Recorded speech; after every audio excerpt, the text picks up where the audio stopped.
Hello students, कैसे हैं आप सभी। स्वागत है आपका हमारे YouTube channel MP learning classes में। स्टूडेंट्स, आज हम लोग आपके लिए वर्ष 2024-25 के लिए जो एडगेट अभ्यास पुस्तिका कक्षा 8वीं के बच्चों के विज्ञान सब्जेक्ट का हम लोगों ने अध्याय 2 लेके आए हैं। इसके पहले की वीडियो में आपको हमने फसल उत्पादन एवं प्रबंधन आपको प्रोवाइड कर दिया था। आज हम देखेंगे सूक्ष्म जीव मित्र एवं शत्रु। ठीक है, चलिए इसके बारे में देखते हैं। क्वेश्चन आंसर्स क्या है, देखिए अध्याय 2 सूक्ष्म जीव मित्र एवं शत्रु। तो पाठ की पूर्व तैयारी कैसे करना है कि वर्षा के समय आपने नमी वाले स्थानों पर पेड़ों को नीचे सफेद छत्तीनुमा संरचनाएं देखी होगी तथा कभी-कभी नर्म जो ब्रेड होती है या रोटी होती है सड़ने लगती है, तो इसकी सतह सफेद काली धब्बे से ढक जाती है।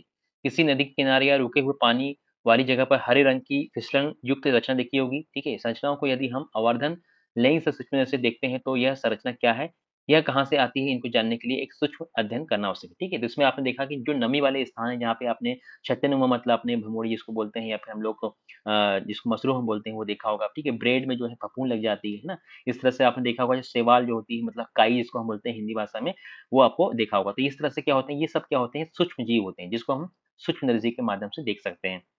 आपने अपने घरों में गुनगुने दूध में थोड़ा-सा दही मिलाकर दही को जमते हुए भी देखा होगा या जलेबी बनाने वाले को खमीर मिलाकर बनाते हुए देखा होगा। इस सबके लिए कौन उत्तरदायी है और कैसे, आओ आज चर्चा करते हैं। ठीक है, चलिए अब इसके क्वेश्चन आंसर हम देखते हैं। बच्चों, आपने घर में निम्नलिखित घटना देखी होगी, तो आपको क्या बताना है, इसकी जो देखी गई घटना है उसको हाँ या नहीं में देना और रंग कैसा। जैसे कि ब्रेड और या फिर रोटी पर फफूंद जो लगता है, देखी है, कैसी कलर की होती है, सफेद कलर का होता है। ठीक है, दूसरा, जूते पर फफूंद देखा होगा, हाँ देखिए, ये कैसा होता है, सफेद कलर का होता है। फिर जहाँ हमेशा गीला रहता है वहाँ काई जम जाती है। ठीक है, तो उसको क्या बोलते हैं, हाँ देखिए। और जो काई है क्या कलर की रहती है, हरी कलर की होती है। गर्मी में खाना खराब होना, हाँ, और इसमें क्या होता है, सफेद रंग का होता है। इस तरह से जैसे ये क्या है, सब क्या है, ये सूक्ष्म जीव है। ठीक है, अपने विचार लिखो, इन्हें हम आंखों की नहीं देख सकते हैं। ठीक है, सूक्ष्म जीव होते हैं, इनको हम लोग अपनी आंखों से नहीं देख सकते हैं। चलिए नेक्स्ट क्वेश्चन देखते हैं हम लोग क्या दिया हुआ है। क्वेश्चन नंबर देखते हैं क्या है। निम्न में से बॉक्स का लिखिए। ठीक है, जीवाणु, पैरा पैरामीशियम, ठीक है, पैरामीशियम, इसके बाद शैवाल, कवक, प्रोटोजोआ और स्ट्रेप्टोमाइसिन। ठीक है, ये सूक्ष्मजीव कौन-कौन से आपको बताना है। देखिए जीवाणु आपका सूक्ष्मजीव कहलाएगा। ठीक है, शैवाल भी क्या है, सूक्ष्मजीव है। कवक भी क्या है आपका सूक्ष्मजीव, और प्रोटोजोआ जो है आपका सूक्ष्मजीव। ठीक है, इसके बाद बॉक्स में लिखने के पश्चात जो सब शेष रह गए हैं उन्हें यहाँ लिखिए। जैसे कि पैरामीशियम हो गया, ईस्ट हो गया और स्ट्रेप्टोमाइसिन हो गया। ठीक है, इनके बारे में अपने विचार यहाँ लिखिए कि ये विषाणु या फिर वायरस है। ठीक है, इस तरह से आप सूक्ष्मजीव कौन-कौन से होगा, जीवाणु, शैवाल, कवक और प्रोटोजोआ क्या है, सूक्ष्मजीव। और ये सब क्या है आपके विषाणु या फिर वायरस है। देखिए चलिए हम देखते हैं हम लोग बहुविकल्पी जो क्वेश्चन है उनके बारे में हम लोग बात करते हैं कि क्या हम लोग क्वेश्चन इसमें दिया हुआ है। चलिए देखते हैं क्वेश्चन क्या है। सही विकल्प के आगे राइट का आपको निशान लगाना है। ठीक है, तो आपने पहला क्वेश्चन क्या देखेंगे, आपने अपनी माँ को गर्म या गुनगुने दूध में थोड़ा-सा दही मिलाते हुए देखा होगा, जिससे दूध का दही में परिवर्तन हो जाता है, इसका कारण। तो क्या है इसका सही कारण क्या है? आपका बी जाएगा, सूक्ष्म जीवों के जनन के कारण क्या होता है, ये जो है दही में परिवर्तित हो जाता है। दूसरा देखें क्या है, बूझों को डॉक्टर ने खून की जाँच कर मलेरिया से ग्रसित पाया, जिसका कारण है, तो ऑप्शन क्या जाएगा इसमें सही वाला, आपका मादा एनाफिलीज मच्छर के कारण क्या है, उसको जो हो गया, क्या हो गया है, मलेरिया हो गया है। क्वेश्चन नंबर थर्ड देखते हैं, निम्न में से कौन-सा रोग सूक्ष्मजीवों द्वारा पौधों में नहीं होता है? ठीक है, तो ऑप्शन में क्या दिया है देखिए, पौधों का सूखना, ये क्या होता है आपका सूक्ष्मजीवों के कारण नहीं होता है। बाकी नींबू, कैंकर, गेहूँ की रस्ट या फिर भिंडी की पील, ये सब क्या है आपके सूक्ष्मजीवों के द्वारा होता है। लेकिन पौधों का सूखना एक नेचुरल प्रोसेस है। ठीक है, नेक्स्ट क्वेश्चन देखते हैं हम लोग। फोर्थ क्या दिया है, आपने बाजार से ब्रेड लाकर उसे खुले तथा नम स्थान पर रख दिया हो, तो कुछ समय बाद उस पर काली संरचनाएँ दिखने लगेंगी। ठीक है, ये क्या कहलाएँगी आपकी, ये कवक कहलाएगी। क्या कहलाएगी, कवक कहलाएगी। ठीक है, नेक्स्ट देखते हैं, नाइट्रोजन चक्र के दौरान वायुमंडल में नाइट्रोजन की मात्रा क्या हो जाती है, स्थिर रहती है। ठीक है, क्या रहती है, स्थिर रहती है। इस तरह से आपका आंसर जाएगा। नेक्स्ट क्वेश्चन देखते हैं हम लोग क्या दिया है दूसरा, दिए गए शब्दों में से चुनकर रिक्त स्थानों की पूर्ति कीजिए। तो आपको यहाँ पे कुछ शब्द दिए हैं, इनको आपको खाली स्थान में भरना है। तो पहला क्वेश्चन देखते हैं क्या है, थैलियों में आने वाले दूध संदूषित नहीं होता क्योंकि यह दूध पौष्टिकत होता है। ठीक है, क्या होता है ये, पौष्टिकत होता है। क्वेश्चन दूसरा देखिए, सूक्ष्म जीवों से प्राप्त औषधि जो बीमारी पैदा करने वाले सूक्ष्म जीवों को नष्ट कर देती है, क्या कहलाती है, प्रतिजीविक कहलाती है। तीसरा क्वेश्चन देखें, प्राकृतिक शर्करा के अल्कोहल में परिवर्तन की क्रिया क्या कहलाती है, किण्वन कहलाती है। ठीक है, डेंगू के वायरस का वाहक मादा एंडिच मच्छर, कौन सा मच्छर है, जैसे कि हमने देखा था मलेरिया के लिए कौन सा है, मादा एनीफिलीज मच्छर था, इसमें क्या था, मादा एंडिस मच्छर। फिर नेक्स्ट पांचवा क्वेश्चन क्या है, सूक्ष्म जीवों द्वारा होने वाले ऐसे रोग जो एक संक्रमित व्यक्ति को स्वस्थ व्यक्ति में वायु, जल, भोजन अथवा कायिक संपर्क द्वारा फैलते हैं, इसको क्या बोलते हैं हम लोग, संचरणीय रोग कहलाते हैं। क्या कहलाते हैं, संचरणीय रोग कहलाते हैं। ठीक है, चलिए नेक्स्ट क्वेश्चन देखते हैं हम लोग क्या दिया है, अति लघु लघु उत्तरी क्वेश्चन दिया हुआ है। तो हमने छींकते अथवा खाँसते समय अपने मुँह एवं नाक पर रुमाल क्यों रखना चाहिए? ये आपका क्वेश्चन, जैसे कोरोना काल में आपने देखा होगा, ये बात बात बार-बार आपको बताई जा रही थी कि जो आप छींकते हैं, तो आपको अपने मुँह के सामने क्या है, रुमाल या कोई कपड़ा आपको रखना चाहिए। तो क्यों? देखिए, हमें छींकते अथवा खाँसते समय अपने मुँह एवं नाक पर रुमाल इसलिए रखना चाहिए क्योंकि इससे संचरणीय रोग नहीं फैलते हैं। ठीक है? ये आपका आंसर हो जाएगा। क्वेश्चन दूसरा देखते हैं, देखिए क्या है 4th नंबर का। बूझो का जन्मदिन 12 मई को था। जिस अवसर पर माँ ने छोले-भटूरे बनाए, जिसे वह रात में फ्रिज में रखना भूल गई। बूझो ने उसे दूसरे दिन दोबारा खा लिया, जिसमें बूझो को उल्टी होने लगी। अस्पताल ले जाने पर डॉक्टर ने बताया कि यह खाद्य विषाक्त के कारण है। बताइए भोजन विषाक्त कैसे हो गया? ठीक है, तो आपको देखिए कैसे लिखेंगे, सूक्ष्मजीवों द्वारा संतुलित भोजन करने से खाद्य विषाक्त हो सकता है। हमारे भोजन में उत्पन्न होने वाले सूक्ष्मजीव कभी-कभी विषैले पदार्थ उत्पन्न करते हैं। यह भोजन को विषाक्त बना देते हैं। आपने देखा होगा कोई चीज़ गर्मी के टाइम सबसे ज़्यादा खराब हो जाती है, ये कई बार बाहर रखने के कारण भी ये खराब हो जाती है। ठीक है, चलिए क्वेश्चन नंबर 5 देखते हैं हम लोग क्या दिया है। निम्नलिखित रोगों में से जीवाणु, जिसको हम बैक्टीरिया बोलते हैं, तथा विषाणु मतलब वायरस द्वारा होने वाले रोगों को छांटिए। देखिए आपको यहाँ पे दे दिया है 5-6 आपको दिया हुआ है। हैजा, क्षय रोग, खसरा, पोलियो, टाइफाइड और हेपेटाइटिस ए। ठीक है? तो क्या आ जाएगा, जैसे जीवाणु मतलब वेस्ट, तो हैजा जो है आपका एक तरह का बैक्टीरिया है, टाइफाइड भी क्या है, कैसे होगा आपका रोग, बैक्टीरिया से होता है, क्षय रोग भी क्या होता है आपका, बैक्टीरिया से होता है। ठीक है? लेकिन जो विषाणु है ना, वायरस, वायरस में हेपेटाइटिस ए होता है, पोलियो होता है और खसरा, ये सब क्या बीमारी होती है, वायरस से फैलती है। देखिए नेक्स्ट क्वेश्चन क्या है, चित्र में दिए गए सूक्ष्म जीवों का क्या नाम है? देखिए आपको यहाँ पे एक चित्र दिख रहा है जिसको आप पहचानते होंगे, इसको क्या बोलते हैं हम लोग, अमीबा बोलते हैं। तो चित्र में दिए गए सूक्ष्म जीव का नाम क्या है आपका, अमीबा है। ठीक है, चलिए नेक्स्ट क्वेश्चन देखते हैं हम लोग इसी का। यह सूक्ष्म जीव किस वर्ग में आता है? तो यह जो अमीबा है, यह सूक्ष्म जीव प्रोटोजोआ वर्ग में आता है। ठीक है, फिर नेक्स्ट इसी का क्वेश्चन देखते हैं, इस वर्ग द्वारा होने वाले किसी रोग का नाम बताइए। तो अतिसार एवं मलेरिया इस वर्ग में होने वाले रोग। ठीक है, इससे क्या हो जाता है, अतिसार या फिर मलेरिया रोग जो है हमारे शरीर में हो जाता है। क्वेश्चन नंबर 7 देखते हैं, पशुकृत दूध को बिना उबाले ही इस्तेमाल कर सकते हैं, लेकिन अपरिष्कृत दूध को इस्तेमाल करने के लिए उबालना आवश्यक है, क्यों? तो जो पशुकृत दूध होता है, जो पैकेट में आता है, वो क्या होता है, उबालने के बाद इसको क्या कहते हैं, बिना उबाले इस्तेमाल कर सकते हैं क्योंकि यह सूक्ष्मजीवों से मुक्त होता है। लेकिन अपौष्टिकृत दूध को इस्तेमाल के लिए उबालना आवश्यक होता है क्योंकि इसमें सूक्ष्मजीव पाए जाते हैं। इस तरह से आप इसका आंसर नोट डाउन कर सकते हैं अपनी नोटबुक में। क्वेश्चन नंबर 8 देखते हैं क्या दिया है, देखिए। बूझो अपने बीमार मित्र को देखने उसके घर गया। उसने देखा कि उसके घर के बाहर गड्ढों में पानी भरा हुआ है। उसके घर के कूलर में भी पानी भरा हुआ है। मच्छर पनप रहे हैं। तो बताइए, आप उसमें क्वेश्चन दिए हुए हैं, देखिए 3 क्वेश्चन।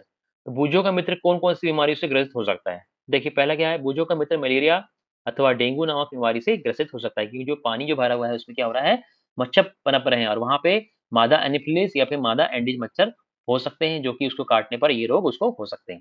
क्वेश्चन नंबर दूसरा देखते हैं लोग, उसके बीमार होने का मुख्य कारण क्या हो सकता है? तो उसके बीमार होने का मुख्य कारण क्या है? मादा एनोफिलिस एवं मादा एडिस मच्छर हो सकता है। ठीक है? क्वेश्चन नंबर तीसरा क्या है, देखिए। इस बीमारी से बचने के लिए उसे कौन-कौन से उपाय करने चाहिए? तो इस बीमारी से बचने के लिए मच्छरदानियों का प्रयोग, मच्छर भगाने वाले रसायन का प्रयोग, मच्छर के प्रजनन रोकने के लिए जल को किसी भी स्थान पर एकत्र ना रहने देना चाहिए। इस तरह से आपकी जो है मच्छर की आपको बीमारी ना होगी। अभी करंट में देखिए आप लोग के अभी बारिश का टाइम है, तो बारिश के टाइम में बहुत सारे मच्छर पनपते हैं क्योंकि कहीं भी जगह पे क्या होता है, जो टोकरों में या फिर गड्ढों में या फिर टायरों में, खुले टायरों में क्या है, जो पानी इकट्ठा हो जाता है, वहाँ पे क्या होता है, जो मच्छर बहुत ही ज़्यादा पनपते हैं। तो हमको ये सब ध्यान रखना है कि पानी इकट्ठा ना हो, ठीक है? क्वेश्चन नंबर 9 देखते हैं। पहेली ने एक बर्तन में मैदा, थोड़ी-सी चीनी, एक चुटकी ईस्ट पाउडर मिलाकर गर्म दूध में जल में गूँथ लिया। इस गूँथे हुए आटे को उसने रख दिया। निम्न प्रश्नों का उत्तर दीजिए। अब देखिए 3 क्वेश्चन दिए हैं कि पहली 2 घंटे पश्चात इसमें क्या परिवर्तन देखेगी? तो पहली जो है 2 घंटे पश्चात आटा फूल गया होगा देखेगी, ठीक है? दूसरा क्या देखेगी? पहली ने गूँथे हुए आटे में जो परिवर्तन देखा वह किस कारण से हुआ? तो गूँथे हुए आटे में जो परिवर्तन हुआ मतलब जो फूला है, उसका कारण क्या है? यीस्ट के कारण क्या हुआ? फूल गया, ठीक है? तीसरा क्वेश्चन क्या दिया है? इस प्रक्रिया का उपयोग किन खाद्य सामग्रियों को बनाने में किया जाता है? तो इस प्रक्रिया का उपयोग हम लोग ब्रेड बनाने के लिए, पेस्ट्री बनाने के लिए, केक बनाने के लिए, ठीक है? आदि खाद्य पदार्थों को सामग्री को बनाने के लिए हम लोग करते हैं, ठीक है? ये हो गया आपका आंसर। क्वेश्चन नंबर 10 देखते हैं क्या दिया है। हमें भोजन को सदैव ढककर रखना चाहिए, उक्त कथन को स्पष्ट कीजिए। तो यहाँ पे देखिए कैसे क्यों ढकना चाहिए? तो बिना ढके भोजन में रोगाणु या फिर हानिकारक पदार्थ हो सकते हैं। हमारे भोजन में उत्पन्न होने वाली सूक्ष्मजीव कभी-कभी विषैले पदार्थ उत्पन्न करते हैं। इसलिए भोजन को सदैव क्या है, ढककर रखना चाहिए। आपका ये आंसर हो जाएगा। ये आपको बहुत ही आसान तरीके से आप लोग लिख सकते हैं अपनी नोटबुक में। फिर क्वेश्चन नंबर 11 देखिए क्या दिया। पहली ने कुछ आम खरीदे, परंतु कई दिनों तक वह उन्हें नहीं खा पाई। बाद में उसने देखा कि वे सड़ गए हैं, परंतु वह जानती है कि उसकी दादी द्वारा बनाया गया आम का अचार काफ़ी समय तक संदूषित नहीं होता, मतलब खराब नहीं होता। उसका कारण क्या है? इसमें आपको क्वेश्चंस के आंसर देना है कि आम का अचार काफी समय तक संशोधित क्यों नहीं होता? तो इसका आंसर क्या है? अचार में नमक एवं तेल के उपयोग से आम का अचार काफी समय तक संदूषित नहीं होता। ठीक है, इसमें क्या हो रहा है? नमक का यूज हो रहा है, साथ में तेल का यूज हो रहा है, इसलिए जो हमारा अचार है वो खराब नहीं होता है। ठीक है, नेक्स्ट क्वेश्चन क्या देखेंगे आप? आपके घरों में दादी मम्मी द्वारा किन किन खाद्य सामग्री में सूक्ष्म जीवों को बचा कर रखा जाता है? देखिए, हमारे घर में आम का अचार को, आंवला का अचार को, पापड़ आदि खाद्य सामग्री को सूक्ष्म जीवों से बचाकर रखा जाता है। देखते हैं नेक्स्ट क्वेश्चन क्या है? चीनी के उपयोग द्वारा किन किन खाद्य पदार्थों को लंबे समय तक सुरक्षित रखना जाता है या फिर रखा जाता है? तो इसका आंसर क्या आएगा? चीनी के उपयोग द्वारा जैम, जेली एवं स्क्वीज़ खाद्य पदार्थों को लंबे समय तक सुरक्षित रखा जाता है। नेक्स्ट क्वेश्चन देखिए, दैनिक जीवन में सूक्ष्म जीवों का उपयोग कहाँ-कहाँ किया जाता है? तो दैनिक जीवन में सूक्ष्म जीवों का उपयोग दही में, ब्रेड में एवं केक बनाने में भी किया जाता है। इस तरह से आपका आंसर हो जाएगा। क्वेश्चन 13 देखिए, ये क्या है आपका? दीर्घ स्थिति क्वेश्चन है। दीर्घ स्थिति मतलब आपको यहाँ पे बड़े आंसर देने हैं। तो क्वेश्चन 13 में क्या दिया है? नाइट्रोजन चक्र को आरेख द्वारा प्रदर्शित, मतलब आपको एक इसमें चित्र बनाना है। तो नाइट्रोजन चक्र क्या देखिए, यहाँ पे देखिए क्या है? वायुमंडलीय जो नाइट्रोजन है कैसे-कैसे वहाँ पे जा रही है पौधों तक, जीवाणु तक, और वहाँ से फिर कैसे वापस आ रही है देखिए। तो वायुमंडलीय जो है नाइट्रोजन जो है तड़ित द्वारा नाइट्रोजन स्थिरीकरण हो रहा है, ठीक है? इसके बाद वायुमंडलीय नाइट्रोजन का जीवाणु और नीले हरे शैवाल द्वारा स्थिरीकरण हो रहा है। यहाँ से क्या हो रहा है? जीवाणु द्वारा स्थिर नाइट्रोजन को नाइट्रोजनी यौगिकों में परिवर्तित करना, मिट्टी में उपस्थित नाइट्रोजन को यौगिक, फिर तड़ित द्वारा नाइट्रोजन का स्थिरीकरण करके पौधों का यहाँ पे जाएगा, आपके पौधों द्वारा अवशोषण हो जाता है इसका। फिर जंतु द्वारा पौधों को खाना, ठीक है? फिर उत्सर्जन एवं जीवों की मृत्यु द्वारा जो उत्पन्न नाइट्रोजन अपशिष्ट है वो फिर से मिट्टी में ले जाएँगे और मिट्टी के माध्यम से जो है फिर से जीवाणु द्वारा नाइट्रोजन का गैसीय नाइट्रोजन में परिवर्तित, इस तरह से फिर से वायुमंडल में नाइट्रोजन चले जाएगा। ठीक है? इस तरह से आप ये आरेख बना सकते हैं। क्वेश्चन नंबर 14 देखते हैं कि मनुष्य में सूक्ष्म जीवों द्वारा होने वाले सामान्य रोग, उनके रोगजनक सूक्ष्म जीव तथा रोग में बचाव के लिए उपयोग को तालिकाबद्ध कीजिए। तो मनुष्य में सूक्ष्म जीवों द्वारा होने वाले सामान्य रोग, उनके रोगजनक सूक्ष्म जीव तथा रोग में से बचाव के उपाय निम्न के। पहला क्या देखिए? मानव, है ना? रोग कारक सूक्ष्म जीव, संचरण का तरीका, बचाव के उपाय, ठीक है? तो जो क्षय रोग है, क्षय रोग किसके कारण होता है? जीवाणु कारण होता है। संचरण का तरीका क्या है? वायु के द्वारा, ठीक है? इसके बाद खसरा, खसरा भी क्या होता है? एक तरह का वायरस के द्वारा आता है, वायु की तरह आता है ये भी। फिर क्या है? चिकन पॉक्स, ये भी एक वायरस है जो कि वायु या सीधे संपर्क में होता है। पोलियो, पोलियो भी क्या होता है? वायरस के द्वारा आता है जो भी वायु या जल के माध्यम से। तो रोगी व्यक्ति को पूरी तरह से अन्य व्यक्तियों से अलग रखना चाहिए। रोगी की व्यक्तिगत वस्तुओं को अलग रखना चाहिए। उचित समय पर टीकाकरण कराना चाहिए। ये हो गया आपके। फिर देखिए नेक्स्ट क्वेश्चन क्या है? हैजा, जो भी जीवाणुकरण हो रहा है, जल भोजन के द्वारा होता है। टाइफाइड क्या होता है? जीवाणुकरण जो भी जल के माध्यम से आता है। तो व्यक्तिगत स्वच्छता एवं अच्छी आदतों को अपनाना, भली-भांति पके भोजन, उबला पेयजल एवं टीकाकरण, ये इससे क्या होता है? टाइफाइड और हैजा से हमको बचाव हो जाता है। ठीक है? अब हम देखते हैं क्वेश्चन नंबर 15। क्वेश्चन नंबर 15 में क्या दिया है देखिए, कि सूक्ष्मजीव हमारे लिए अभिशाप होते हुए भी वरदान है। इस कथन को स्पष्ट कीजिए। देखिए, हम लोग जानते हैं कि जो सूक्ष्मजीव है, वो हमारे लिए अभिशाप मानते हैं, लेकिन ये हमारे अभिशाप होकर भी क्या होता है? हमारे लिए कई बार वरदान का भी काम करते हैं। तो इसका आंसर कैसे लिखेंगे?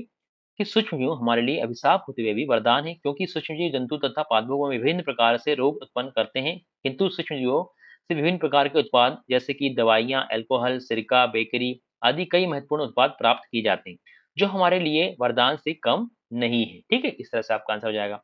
अब देखिए, इस जो आपका अध्याय 2 है, सूक्ष्मजीव मित्र एवं शत्रु, इसमें कुछ आपको प्रोजेक्ट दिए गए हैं, तो आपको इनको प्रोजेक्ट को करना है। तो प्रोजेक्ट कर जो कार्य है आपका क्या है? देखिए, पहला वाला, 2 गमले लेकर प्रत्येक को मिट्टी से आधा भर दीजिए।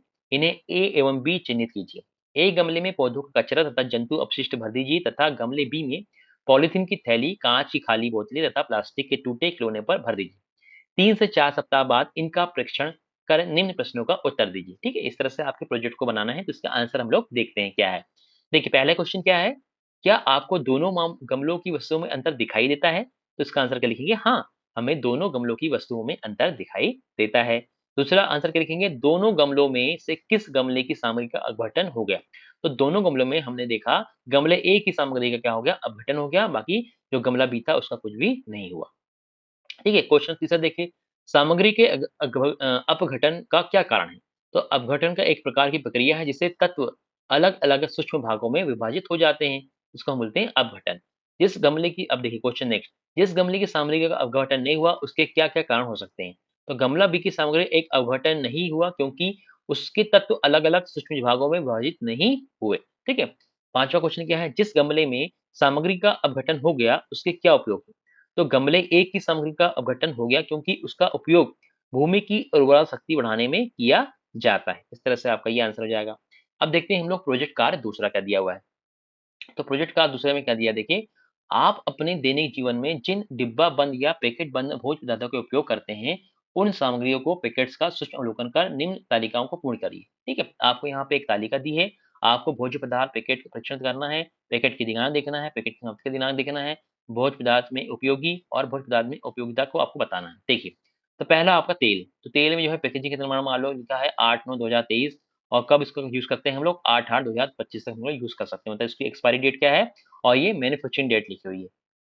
तो भोज्य पदार्थ का जो उपयोगी क्या है, संगठनों के नाम बताना है, तो प्रोटीन है इसमें और एंटीऑक्सीडेंट होता है इसमें, क्या होता है एंटीऑक्सीडेंट। फिर आटा देखेंगे तो आटा जो है 2 अप्रैल 2022 को बना था और 2/5/2023 को इसकी एक्सपायरी थी, ठीक है? 2 मई को एक्सपायरी थी। इसमें क्या होता है, ये प्रोटीन होता है और क्या है बेंजोइक एसिड, इसका क्या होता है घटक होता है। नेक्स्ट देखते हैं हम लोग मैगी, मैगी जैसे कि आप लोग खाते ही होंगे, 15 मई 2022 को ये बनी थी और 18 मई 2024 को इसका मान लो एक्सपायरी हुई। तो इसमें क्या होता है कार्बोहाइड्रेट्स होता है जो नाइट्रोजन इसका अपघटक होता है, ठीक है? नेक्स्ट है चिप्स, तो चिप्स क्या हो गया होता है इसमें 20 जनवरी 2021 को ये बनाई गई थी और 21 फरवरी 2022 को ये एक्सपायर हो गई। इसमें क्या होता है वसा पाई जाती है और इसका भी क्या है आपका भोज्य पदार्थ में उपयोगिता का नाम क्या है नाइट्रोजन इसका यूज़ किया जाता है। पाँचवाँ देखिए दाल, दाल मतलब इसकी पैकेजिंग हुई है 23 फरवरी 2021 को और 24 मार्च 2023 को इसका एक्सपायरी हो जाएगी मान लो। तो प्रोटीन होता है इसमें और बेंजोइक एसिड में यूज़ किया जाता है। इस तरह से आपका ये हो जाएगा। अब देखते हैं हम लोग क्वेश्चन आंसर क्या दिया है। पहला क्वेश्चन है अपनी मम्मी दादी से पूछकर पता लगाएं कि वे घर में किन किन भोज्य पदार्थों को लंबे समय तक संग्रहित करती है। तो हमने देखा है कि बहुत सारी चीजें हमारे यहाँ घर में संग्रहित करके रखा जाता है, जैसे घरों में चावल दाल आलू गेहूं आदि भोज्य पदार्थों को लंबे समय तक संग्रहित करके रखा जाता है। दूसरा क्वेश्चन देखिए क्या है, इन भोज्य पदार्थों को संग्रहित करने के लिए वे कौन-कौन से तरीके अपनाती हैं? तो इन भोज्य पदार्थों को संग्रहित करने के लिए नमी रहित डिब्बों में रखते हैं एवं उन्हें धूप से सुखाते हैं या धूप में सुखाते हैं, ठीक है? अब नेक्स्ट क्वेश्चन देखते हैं क्या दिया है देखिए। क्वेश्चन है भोज्य पदार्थ सामग्री, है ना? भोज्य सामग्री के अलावा भी घर में कोई ऐसी वस्तुएँ भी हैं जिनको सुरक्षित रखने के लिए कोई उपाय किए जाएँगे? यदि हाँ, तो सूची बनाइए। देखिए प्याज को हम लोग करते हैं, पापड़ को रखते हैं, दाल बड़ी को रखते हैं, आलू को रखते हैं, लहसुन को रखते हैं। इस तरह से हम बहुत सारी ऐसी वस्तुएँ हैं जिसको हम लोग अच्छे से सुरक्षित रख के यूज़ करते हैं, ठीक है? इस तरह से आपके जो है प्रोजेक्ट 2 का भी आपका हम लोगों ने क्वेश्चन्स आंसर आपको प्रोवाइड कर दिए हैं। तो ये आपका अध्याय 2 था जो सूक्ष्मजीव मूत्र एवं शत्रु हमको बहुत अच्छे से आपको प्रोवाइड कर दिया है। इसको बहुत ही आसान शब्दों में आपको हमने आंसर दिया है। इसको आप अपनी एडुकेट अनुभव पुस्तिका में नोट डाउन कर लीजिए और इनको अच्छे से याद कर लीजिए, ताकि जो आपके एग्ज़ाम्स होने वाले हैं आपका हाफ ईयरली वाले या मेन एग्ज़ाम्स उसमें आप आसानी से इनके आंसर देख सकें। तो वीडियो आपको कैसा लगा हमें कमेंट बॉक्स में बताइए। वीडियो को लाइक करें, शेयर करें अपने फ्रेंड्स को और चैनल को सब्सक्राइब ज़रूर कर दीजिए, ताकि इसके आने वाले जो वीडियोज़ हैं आपको तुरंत मिल जाएँगे। वीडियो देखने के लिए बहुत-बहुत धन्यवाद। Thanks for watching.